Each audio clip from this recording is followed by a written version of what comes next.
legends last. Hi, everyone. Welcome back to Rogues Crime Galleria. I'm your host, Todd H. Tonight, we're into Ma Barker. And, well, let's just say she's not the typical Ma you'd be thinking about. Anyway, don't forget to hit that like and subscribe button. It really helps the channel out. We really appreciate you for that. We have new shows every Monday and Thursday at 9 p.m. Eastern Standard Time. And right now, we're gonna get into it. All right, so, picture this. The 1930s, right? You got fedoras, Tommy guns, and, a whole lot of gangsters running amok. Today, we're diving deep into the story of Ma Barker and the infamous Barker-Karpis Gang. Ah, the Barker Gang, a story that never really gets old, does it? Yeah, they were notorious. And to help us unpack this whole thing, we've got this super interesting article that really zooms in on Ma Barker. And we've also got an encyclopedia entry that goes, kind of deep into the gang's whole, criminal resume. That's right. We're talking kidnappings, robberies, you name it. These guys were busy. Oh, yeah, they were busy. And what we're going to try to do today is, figure out what's fact and what's fiction, especially when it comes to Ma Barker's role in all of this. Right, because there's this whole debate, isn't there? Was she the mastermind, the bloody mama pulling the strings? Or was she just, a pawn in her son's game? It's crazy, right? Was she really calling the shots, or was she just along for the crazy ride? Yeah, like a tragic figure almost. Yeah. So to kind of kick things off, let's rewind a bit. The Barker family, they end up in Tulsa, Oklahoma around 1910. And that's when things start to go, a little off the rails. Off the rails is putting it mildly. Right. Two of the brothers, Herman and Lloyd, they're getting into all sorts of trouble, running with this rough crowd called the Central Park Gang. I mean, we're talking highway robbery, theft, the whole 9 yards. It's funny, though, because one of those brothers, Lloyd, he ends up serving in the U.S. Army during World War II. Why? Yeah, he was a cook at a POW camp. Kind of makes you wonder how life takes such strange turns, huh? Like one brother's in the Army, the other, well, we'll get to that. Yeah, talk about different paths, right? Yeah. But the brother that really set things in motion, that was Fred. He meets Alvin Creepy Karpis in prison, and that's kind of like the origin story of the Barker-Karpis Gang. Yeah, that prison meetup was definitely a turning point. Fred, Karpis, and Fred's brother Doc, they formed this, unholy trinity of crime. I mean, they started small, but they quickly graduated to some serious stuff. And then there's this whole thing about Doc Barker's early release from prison in 1932. Some people say there was some shady political stuff going on behind the scenes. Oh, yeah, there were definitely rumors of, let's just say, influence. But what really made this gang dangerous was that it wasn't just family anymore. They started attracting some real heavy hitters. Like who? Give us some names. Well, you got Harvey Bailey, known for his love of bank robbing. Then you got Harry Campbell, a stone-cold killer. And get this, they even had a doctor on their team, Joseph Moran, supposedly helped them get rid of evidence, if you know what I mean. So this wasn't just a small-time gang anymore. They were becoming a serious criminal enterprise. Oh, yeah. They were organized, connected, and ruthless. And that's where the question of Ma Barker's involvement gets really interesting. Yeah, so the FBI, they painted this picture of Ma as the brains of the operation, the Bloody Mama, right? Right, calling the shots, planning the heists, the whole shebang. But then you have Alvin Karpis, who was a core member of the gang. And he's saying, no way Ma was innocent. Just a superstitious old lady, clueless about what her sons were up to. And here we are, decades later, still trying to figure out who was telling the truth. Was Karpis protecting her? Or was he just trying to save his own skin? It makes you wonder, right? Especially because the FBI never really found any hard evidence that directly connected Ma to the crimes. It's like they needed a villain. And who better than a tough-talking, gun-toting mother figure? It was the perfect story for the newspapers. Yeah, the media loved it. And the FBI under J. Edgar Hoover, they were trying to build their reputation. Ma Barker as the Bloody Mama. That was a headline-grabbing story. Exactly. It played right into the public's fear of gangsters. Okay, so maybe the mastermind thing was a bit of a stretch. But there's some things that make you go, Like, the FBI tracked down Ma Barker through the letters she was sending to one of her sons. Turns out, she knew where they were hiding out. Right, so she was definitely aware of what was going on, at least to some extent. Maybe she was providing support, keeping them connected, trying to create some sense of normalcy in their crazy lives. Yeah. But let's be real, these weren't exactly petty crimes. We're talking bank robberies, shootouts, murders.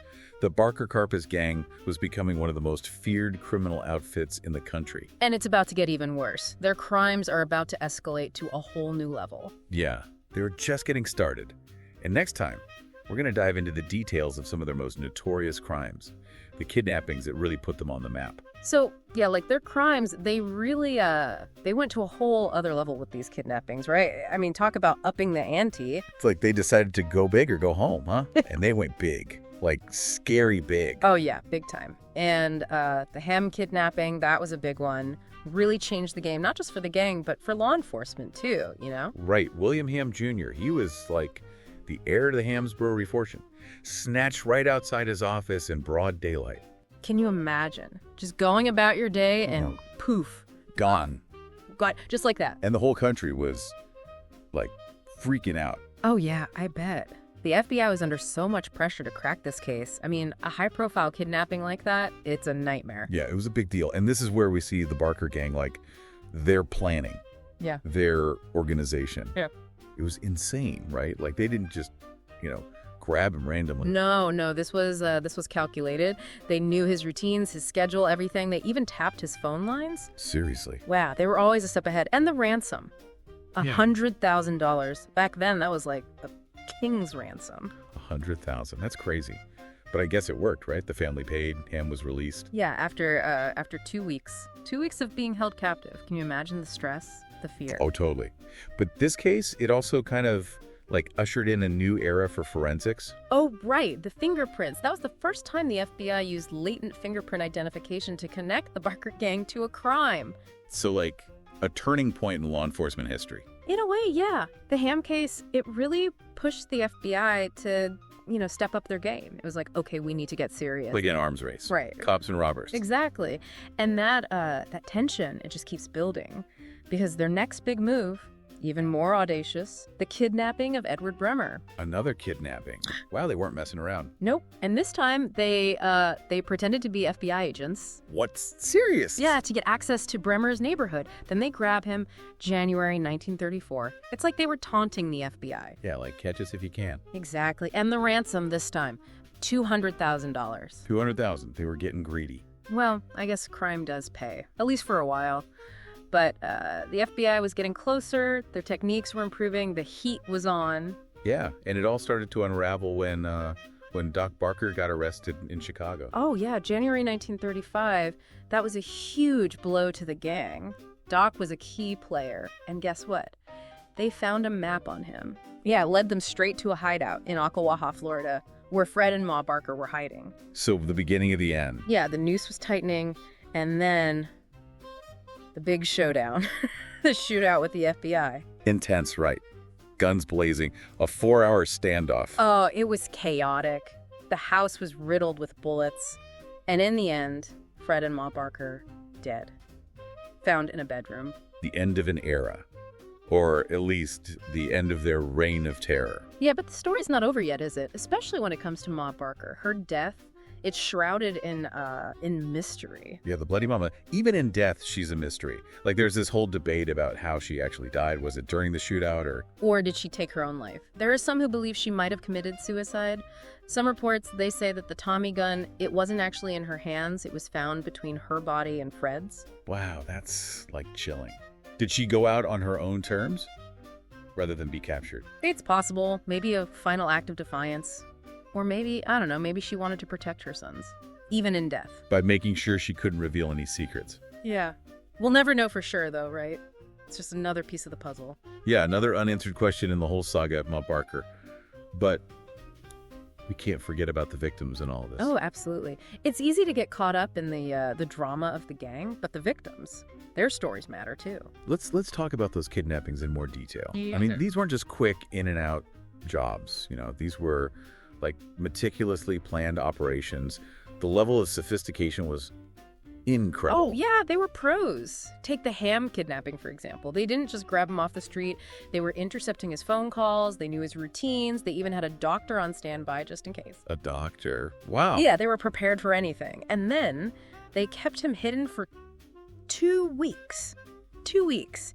And to prove they were serious, they sent his family, Oh, this is awful. yeah, they sent his family a severed finger.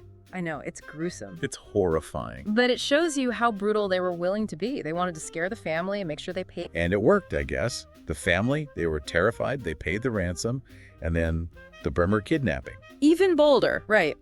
Posing as FBI agents, grabbing him right in front of his house, kept him for over 3 weeks. It's like they were playing a game with the FBI. Yeah, and winning. For a time. They had safe houses, contacts, corrupt officials helping them. And don't forget about the doctor, Joseph Moran. Right, patching them up, getting rid of evidence. It was a well-oiled machine. But even the best machines can break down. And the FBI, they were relentless. Yeah, Doc's arrest, that was a huge setback. And then that map, that sealed their fate. Leading to that final shootout. Of a violent end to a violent story. So here we are. We've talked about the crimes, the investigation, the downfall. But the question remains, right? Mastermind. Or just a mom who got caught up in it all. Yeah, the bloody mama. Was she really pulling the strings? That's the million-dollar question. And honestly, we may never know for sure. The evidence is kind of thin. The FBI, they never really proved she was involved in the planning. And then you have Karpis saying she was innocent. But can we trust him? He had his own reasons for downplaying her role, right? Exactly. It's like a hall of mirrors. So many lies, so many versions of the truth. It's hard to know what to believe. Yeah, it's like trying to solve a puzzle with half the pieces missing. But maybe that's what makes the story so fascinating. It's the mystery, the unanswered questions. It makes you think, doesn't it? About guilt, innocence, the power of stories. Totally. We may never have all the answers, but that's okay. The story of Ma Barker, it's still captivating. Nearly a century later, people are still talking about her. And debating her role. Was she a criminal mastermind or a victim of her son's choices? It's a question that continues to fascinate us. But before we wrap things up, I want to leave you with one last thought, something to ponder. What if, right? What if Ma Barker had actually made it out of that shootout alive? Like, how do you think history would have remembered her? Oh, man, that's a good one. I mean, if she had lived, right, and gone to trial, would people have bought Karpis' story? You know, the whole innocent old lady thing? Or would they have sided with the FBI and their bloody mama narrative? Can you imagine that trial? It would have been huge. Like, everyone would have been glued to the news, waiting for Ma Barker to, like, spill the beans. Oh, yeah. A woman in her 60s, right? Accused of running this massive criminal empire. Talk about turning the world upside down. Yeah. It would make people question everything, right? Yeah. Like, their ideas about women, family, crime. Totally. I mean, would she have been seen as, like, this evil mastermind? Or a victim of her sons? Or maybe both. Right. Like a mother who loved her sons too much, maybe? Maybe. Or maybe her lawyers would said, hey, look, there's no real evidence, right? The FBI just made up this whole story. It's like, how would they have even defended her? It's crazy to think about all the different ways this could have gone down. Totally. But I guess that's why Ma Barker is still such a fascinating figure, right? Mastermind or mom, she still gets people talking. Yeah. Her story makes you realize that history isn't always clear-cut, right? It's messy, full of gray areas. Exactly. And sometimes we just have to live with the unanswered questions. Well, folks, that about wraps up our deep dive into the world of Ma Barker and the Barker-Karpis Gang. We covered a lot of ground, right? Yeah. From their early days in Tulsa to that final shootout in Florida. And along the way, we learned about some pretty wild crimes, met some colorful characters, and, maybe even scratched our heads a few times. Hopefully you learned a thing or two, and maybe, just maybe, you're walking away with more questions than answers. And that's okay. Because that's what makes history so interesting, right? The more you learn, the more you realize you don't know. So keep exploring, keep asking questions, and keep digging deeper into the past. You never know what you might uncover. Thanks for joining us for this deep dive, and we'll see you next time for another adventure into the mysteries of history. Hey everyone, and thanks again for tuning into Rogues Crime Galleria, where the past always has a rap sheet. I'm your host, Todd H., and tonight we dug into the trigger-happy tale of Ma Barker, the woman who proved that just because you're baking cookies doesn't mean you can't also be coordinating kidnappings. Ma wasn't your average mom, unless your idea of a family game night includes Tommy guns, ransom notes, and a shootout with the FBI. She put the organized in organized crime, and maybe the mama drama too. Big thanks to my co-host Eli Stone, who breaks down bullet points better than a crime scene analyst, and Nora Steele, whose commentary is sharper than Ma's aim, if she actually had any, that is. You two are the real brains behind this operation, and unlike the Barker gang, nobody's getting double-crossed. Yet. Before you go laying low in some remote Florida hideout, be sure to hit like and subscribe, share with your friends, and tap that notification bell because, trust me, you do not want the FBI showing up before you hear the next episode. Well, that's all we got on tonight's show, so we'll see y'all next time on Rogues Crime Galleria. Step inside, don't look back. Every shadow's got a name.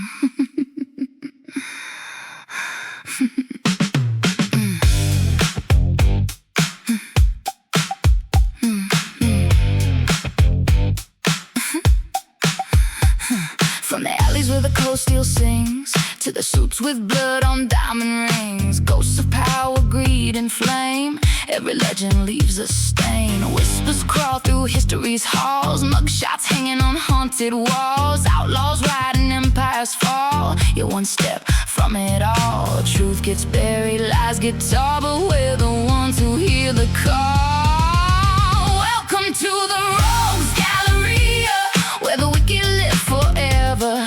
Every crime, every killer's tale, locked in time, we unveil. Yeah, the darkness tells ya you can't run from your past. In the Rogues Galleria, we make the legends last. We make the legends last. Ponzi kings with a silver grin, my boss deals in a world of sin. Six gun smoke in a desert sky, another outlaw lives a lie. Cold case files and a killer's code, buried truths on a broken road. Every story that chills your spine, we bring it back to life. No escape when the truth gets loud, faces staring from the crowd. Welcome to the Rogues Galleria, where the wicked live forever. Every crime, every killer's tale, locked in time, we unveil. Yeah, the darkness tells ya you can't run from your past. In the Rogues Galleria, we make the legends last. We make the legends last. Every name carved in the night, every wrong dressed up is right. If you listen, you'll hear them breathe in the gallery. They never leave. Welcome to the Rogues Galleria. Step inside, don't you falter. Every sin, every twisted mind, we expose what you won't find. Darkness calls ya, now you're part of the past. In the Rogues Galleria, you ain't leaving once you pass. Rogues Galleria, where the stories never die.